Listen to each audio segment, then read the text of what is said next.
सोच बदलो, जिंदगी खुद बदल जाएगी। सोच बदलो, जिंदगी खुद बदल जाएगी। बहुत समय पहले की बात है। एक बड़े शहर के रेलवे स्टेशन के बाहर एक बूढ़ा भिखारी रहता था। फटे पुराने कपड़े, झुकी हुई कमर और थकी हुई आंखें उसकी पहचान बन चुकी थीं। सुबह से शाम तक वो हाथ फैलाकर बस एक ही आवाज लगाता, बाबूजी कुछ दे दो, भगवान भला करेगा। लोग आते जाते कभी सिक्का डाल देते, कभी अनदेखा कर आगे बढ़ जाते। यही उसकी जिंदगी थी, ना कोई सपना, ना कोई उम्मीद। वो खुद को इस दुनिया का सबसे छोटा और बेबस इंसान मान चुका था। एक अनोखी मुलाकात।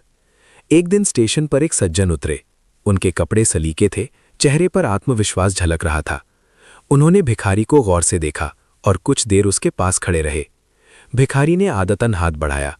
सज्जन मुस्कुराए और बोले, तुम हमेशा मांगते ही रहोगे या कभी कुछ दोगे भी? भिखारी चौंक गया। मैं गरीब हूं साहब, देने के लिए मेरे पास क्या है?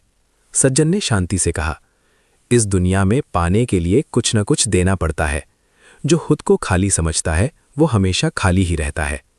इतना कहकर वे चले गए, लेकिन उनके शब्द भिखारी के मन में गूंजते रहे। सोच का बदलना। उस रात भिखारी को नींद नहीं आई। वो पहली बार सोच रहा था, क्या सच में मेरे पास देने के लिए कुछ नहीं है?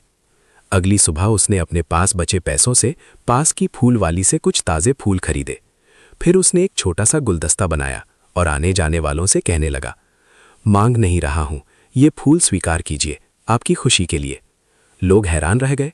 कोई भिखारी फूल दे रहा था। कुछ लोग मुस्कुराकर सिक्का देने लगे, कुछ ने तारीफ की, कुछ ने फूल लेकर धन्यवाद कहा। छोटा कदम, बड़ा बदलाव। अब वो सिर्फ हाथ नहीं फैलाता था, बल्कि सम्मान के साथ फूल देता था। धीरे धीरे लोग उसे पहचानने लगे। अरे, ये वही है जो फूल देता है। उसकी आमदनी पहले से ज्यादा होने लगी। उसने हर दिन और अच्छे फूल खरीदने शुरू किए। कुछ समय बाद उसने स्टेशन के बाहर एक छोटी सी टोकरी सजा ली। वो अब भिखारी नहीं, फूल बेचने वाला कहलाने लगा। नई पहचान। साल बीतते गए। वो व्यक्ति अब साफ कपड़े पहनने लगा, सीधा चलने लगा। उसने एक छोटी सी फूलों की दुकान खोल ली। आज वही लोग जो कभी उसे अनदेखा कर देते थे, सम्मान से उससे फूल खरीदते थे। एक दिन वही सज्जन फिर स्टेशन पर आए। भिखारी, अब एक सफल फूल व्यापारी, ने उन्हें पहचान लिया। आंखों में आंसू लेकर बोला, साहब आपने मेरी जिंदगी बदल दी। सज्जन मुस्कुराए और बोले, नहीं, मैंने कुछ नहीं बदला, तुमने अपनी सोच बदली, इसलिए जिंदगी बदल गई। कहानी की सीख।